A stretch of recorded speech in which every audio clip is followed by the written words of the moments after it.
Hi, it's Vias Taro. Hello, Aquarius Placements. Okay, so this is your mid-January love reading. Okay, so syempre, before tayo mag-start, kung hindi ka pa nakakapag-subscribe, please do subscribe and hit the notification bell para lagi po tayo maging updated sa mga mangyayari pa lang. And yes, kung may tanong po pagdating sa private reading, just message me sa akin pong FB page for more info. And same as kay perception of light. Ganon din po. Okay?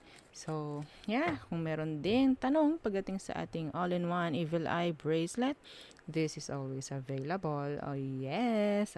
So, kung may mga tanong pa po regarding this and this, ng ating Evil Eye ring, message lang po sa atin pong FB page for more info. Okay.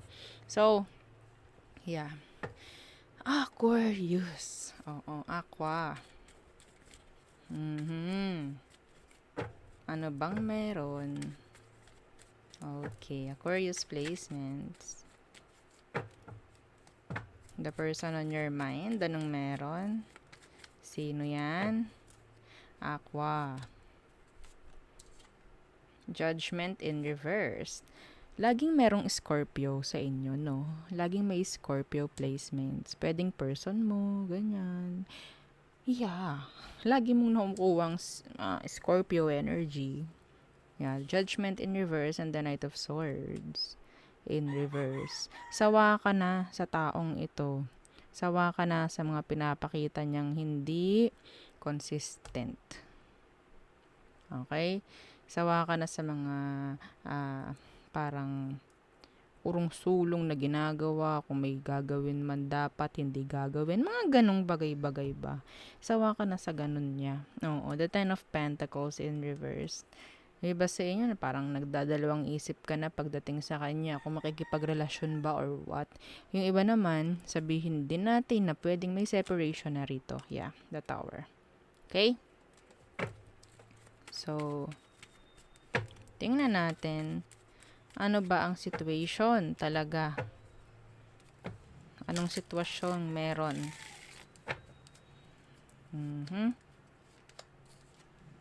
The Devil in reverse and the Six of Wands.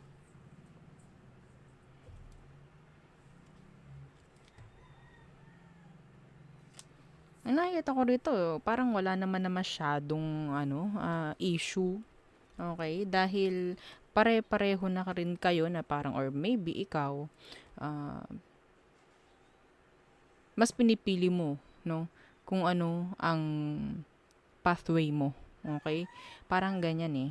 So, parang ayaw mo na lang din na magkaroon pa ng sakit sa ulo pa, mga ganyan. So, kung ikaw ito na parang umalis na or ayaw na ng repeat cycle with this person, then you're you're on the right path, no? Kung ano man ang tinatahak mo sa ngayon, yan, nasa right path ka. Okay?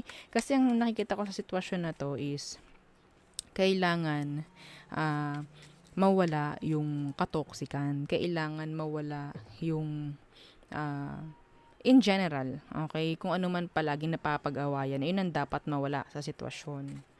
Okay? So, kung anong issue, yun ang dapat mawala. So, tingnan natin, ano ba ang emosyon, okay, ng taong to pagdating sa'yo. Yung aso namin naiyak na naman. Death in reverse. So, another Scorpio energy. Okay? So, and the Chariot in reverse. Hinahabol ka pa nito. Hinahabol ka pa. Gusto niya ng pakikipag-ayos sa'yo. Pero, nagsawa ka na, Aqua. Paano yan? Nahabol ka niya. Ang lakas ng water sign. May Capricorn din. Water signs, Scorpio, Pisces. No. Meron ditong Cancer. Okay? So, yun pa lang. Pero, ang lakas ng Scorpio rito.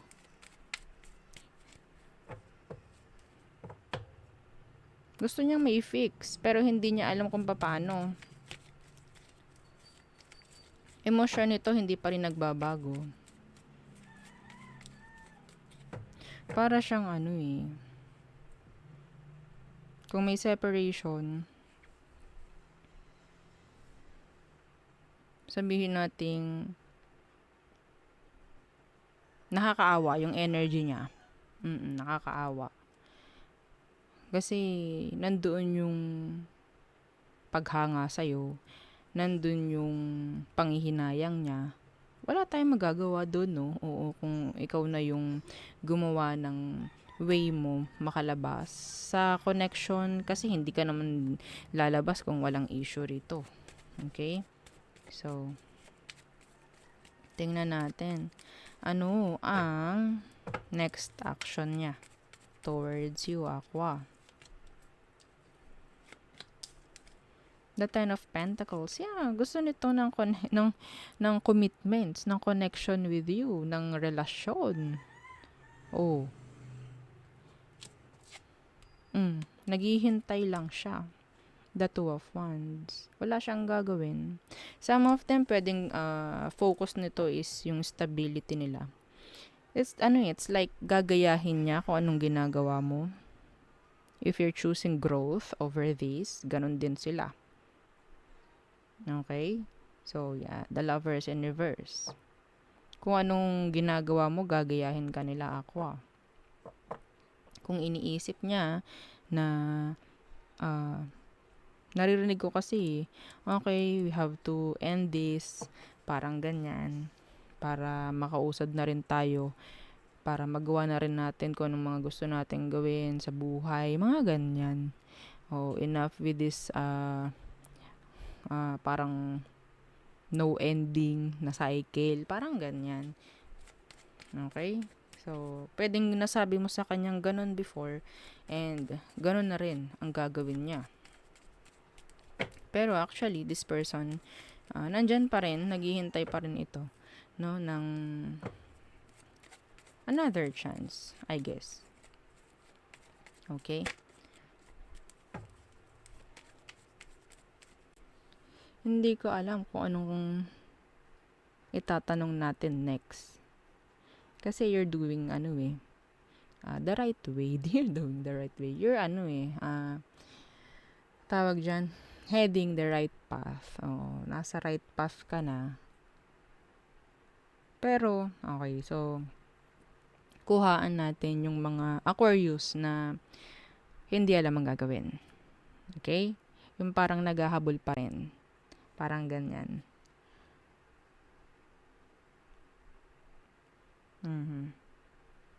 Yung sa mga taong parang pinapaasa pa. Nandyan rin yung energy ng parang may pinapaasa pa eh. Kaya, death kasi, in reverse, ito yung pagbalik. No? Pagbalik mula sa natapos. Pero hindi sinasabing may nagbago. Okay? Anong advice for you, Aqua?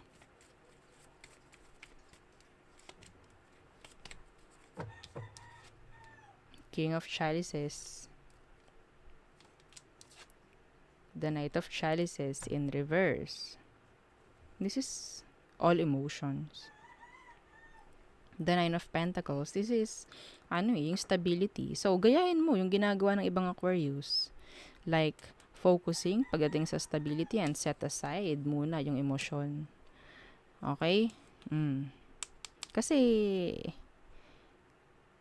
kung ito ang uunahin mo, yung pagiging masaya ng ikaw lang, dun ka makukuha. Okay? Nang sabihin natin, mas magandang partnership. Mas magandang relasyon. Kasi, nandun yung hindi magkakaroon ng codependency. Hindi magkakaroon noon. Okay? Yeah. The Fool. Para itong simula ka ulit. Magsimula ka ulit. Okay? And set aside muna yung emosyon. Kaya naguguluhan. Kaya naghihintay pa rin. Kaya andyan pa rin yung gusto ko pa rin. Oo, gusto ko pa rin bumalik kahit hindi na makitaan ng maganda sa connection. Okay? So, yeah. Set aside muna emosyon, Aqua. Okay. Tingnan natin. Aries true? Pisces. Aries. Okay, they're dropping you.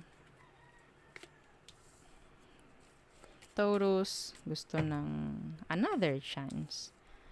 Gemini, they're stalking you. Capricorn, bakit Capricorns? Cancer, pareho kasing C, oo. Cancer. So, gusto nila ng parang happily ever after with you. Parang ganyan. Leo, may paglayo. Virgo, may offer sila. Pwedeng may ibigay. A new beginning for some of you. An offer of long-term relation. Libra, gusto nila yung magkaroon ng balance. Gusto nila dun sa tama lang. Okay?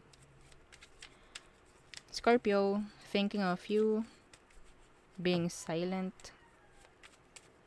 Some of them, nandun pa rin yung binibitawan na nila yung heartache or pain na meron sa sitwasyon, and they're like ready to communicate. Sagittarius, they like you. Yeah, merong attraction.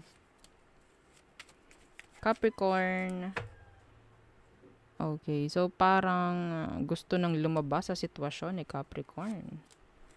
Aquarius, nandyan yung jealous, nandyan yung selfishness. Pisces, okay, so